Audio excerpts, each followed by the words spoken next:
আজকে রান্না করছি গিলেমেটের কষা। আলুগুলোকে ভেজে তুলে নিলাম, তারপর ধুয়ে রাখা গিলেমেটেগুলোর মধ্যে পেঁয়াজ কুচি, রসুন, লবণ, হলুদ দিয়ে দিলাম।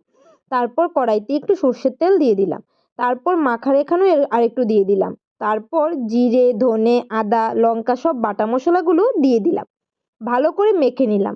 তারপর কড়াইতে একটু পেঁয়াজ কুচিও দিয়ে দিলাম। পেঁয়াজটা একটু লাল হয়ে আসলেই মেখে রাখা গিলেমেটেগুলো দিয়ে দিলাম। তারপর ভালো করে নাড়তে হবে। তারপর একটু কষে আসলে আলু দিয়ে দিলাম।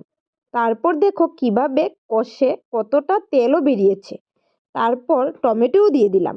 ভালো করে নেড়ে নিলাম। আর ভাজা ভাজা হয়ে গেছে। আমার তো দেখেই খেতে লোভ লাগছিল। তারপর জলও দিয়ে দিলাম। জল ফুটে উঠেছে।